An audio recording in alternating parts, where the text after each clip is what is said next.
क्या विपक्ष की तरफ से 2024 में राहुल गांधी होंगे पीएम पद के उम्मीदवार? मध्य प्रदेश के पूर्व सीएम और कांग्रेस के वरिष्ठ नेता कमलनाथ ने 2024 के चुनाव में राहुल गांधी के विपक्ष की ओर से प्रधानमंत्री पद चेहरा होने की पैरवी की। कमलनाथ ने बीते दिनों दावा करते हुए कहा था कि राहुल गांधी 2024 के लोकसभा चुनाव में विपक्ष का चेहरा ही नहीं बल्कि प्रधानमंत्री पद का चेहरा भी होंगे।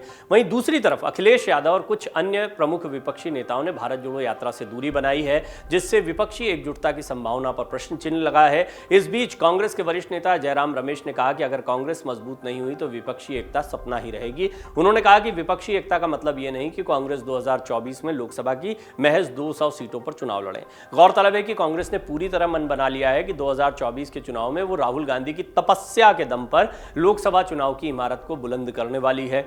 राहुल गांधी की चल रही भारत जोड़ो यात्रा के साथ कांग्रेस समानांतर तौर पर अपनी ऐसी रणनीति बना रही है जिससे 2024 के लोकसभा चुनाव में उसको बड़ी सफलता मिल पाए। कांग्रेस से जुड़े एक वरिष्ठ नेता का कहना है कि राहुल गांधी की भारत जोड़ो यात्रा में जिस तरीके से लोगों से जुड़ाव और समर्थन मिला है वो अनुमान से कई गुना ज्यादा है। वो कहते हैं कि यही वजह है कि कांग्रेस जनों में एक नया उत्साह और उमंग बढ़ गई है। राहुल गांधी की भारत जोड़ो यात्रा से जुड़े एक वरिष्ठ नेता कहते हैं कि भारत जोड़ो यात्रा की सफलता राहुल गांधी की तपस्या और उनके समर्पण की वजह से मिल रही है।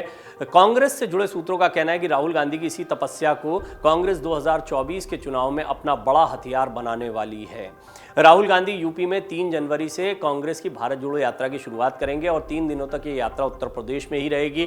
जयराम रमेश ने यह भी कहा है कि इस यात्रा में कुल मिलाकर कांग्रेस संगठन में नई जान फूंकना एक बड़ा मकसद है। हम जिन राज्यों से गुजरे हैं, जहां से नहीं भी गुजरे हैं, वहां भी एक नई उमंग और नया जोश देखने को मिला है। ये महसूस भी हो रहा है। कुछ राज्य ऐसे भी हैं जहां भारत जोड़ो यात्रा अलग से निकाली गई है। मुख्य असर यह है कि कांग्रेस को संजीवनी मिली है। आइए अब हम आपको बताते हैं जयराम रमेश ने क्यों कहा विपक्षी एकता एक ख्वाब रहेगी।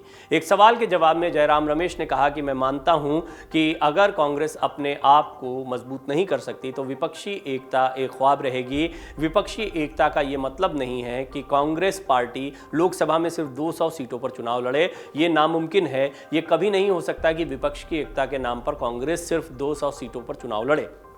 इसके साथ ही उन्होंने दावा करते हुए कहा कि विपक्षी दलों को भी समझना चाहिए कि भाजपा का एकमात्र राष्ट्रीय विकल्प कांग्रेस है।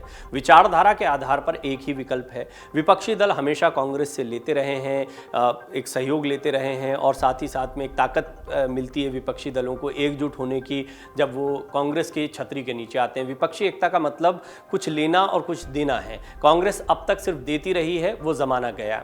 राहुल गांधी की छवि को बदलने में कितनी कारगर रही है भारत जोड़ो यात्रा, ये भी समझने जैसा है, क्योंकि यह सवाल जयराम रमेश के सामने रखा गया। इसके जवाब में उन्होंने कहा राहुल जी की छवि में क्रांतिकारी परिवर्तन आया है। जिस तरह से उनकी छवि भाजपा के सोशल मीडिया के लोगों द्वारा बिगाड़ी गई थी वो बात अब इतिहास हो गई है। आलोचना किसी की भी हो सकती है, लेकिन अब वे लोग व्यक्तिगत तौर पर राहुल जी के बारे में कुछ नहीं कह सकते हैं। राहुल गांधी जिस तरह से रोज 23-24 किलोमीटर चल रहे हैं, हजारों लाखों लोगों से मिल रहे हैं, उन्हें सुन रहे हैं, ये उनके लिए बड़ी उपलब्धि है और पार्टी के लिए भी उपलब्धि है। भारत जोड़ो यात्रा के बाद हाथ से हाथ जोड़ो अभियान की भी शुरुआत कांग्रेस ने की है। कांग्रेस से जुड़े रणनीतिकारों का कहना है कि 26 जनवरी से शुरू होने वाले हाथ से हाथ जोड़ो अभियान को भी उसी तर्ज पर पूरे देश में आगे बढ़ाया जाएगा जिस तरीके से राहुल गांधी भारत जोड़ो अभियान को चला रहे हैं।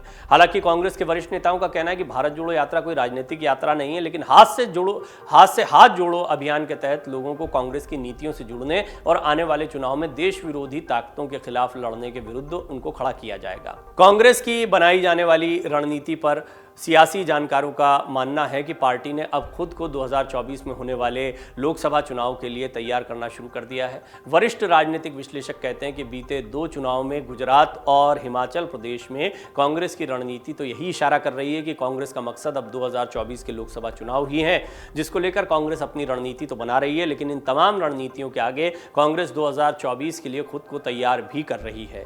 पार्टी ने लोकसभा चुनाव की रणनीति की नींव में राहुल गांधी की भारत जोड़ो यात्रा को भी जोड़ना शुरू कर दिया है। उनका कहना है कि राहुल गांधी की भारत जोड़ो यात्रा की सफलता का आकलन तो 2024 में होने वाले चुनाव में किया जाएगा। कांग्रेस राहुल गांधी की इस छवि को 2024 के लोकसभा चुनाव में हर हाल में बुनाएगी। साथ ही साथ महत्वपूर्ण बात है जिसे राहुल गांधी की तपस्या कांग्रेस कह रही है, उस तपस्या का परिणाम या उस तपस्या में कितनी ताकत लगाई गई है कांग्रेस की तरफ से, ये 2023 के अंत में ही देखने को मिल जाएगा, क्योंकि जो विधानसभा चुनाव होने हैं उन्हें सत्ता का सेमीफाइनल कहा जाता है। मध्य प्रदेश, राजस्थान, छत्तीसगढ़, कर्नाटक वो राज्य हैं जहां कांग्रेस और बीजेपी का सीधे सीधे मुकाबला है। क्या कर्नाटक में, मध्य प्रदेश में, छत्तीसगढ़ में कांग्रेस का प्रदर्शन रहता है। और छत्तीसगढ़ और राजस्थान वो दो जगह हैं जहां पर कांग्रेस को वापसी की उम्मीदें हैं। इस तरह के दावे किए जा रहे हैं कांग्रेस की तरफ से, तो यहां वापसी करना हो। मध्य प्रदेश में भी एक तरह से वापसी की बात है, क्योंकि ज्योतिरादित्य सिंधिया की बगावत के पहले कांग्रेस को यहां भी सफलता मिली थी। तो इन सभी राज्यों में एक तरीके से पिछली बार मौका जो है वो कांग्रेस को दिया गया था, लेकिन मध्य प्रदेश में 18 महीने बाद ही हालात बदल गए। एक बार फिर शिवराज सिंह चौहान सत्ता में आ गए, वहां पर भी नेतृत्व परिवर्तन की मांग की जा रही है।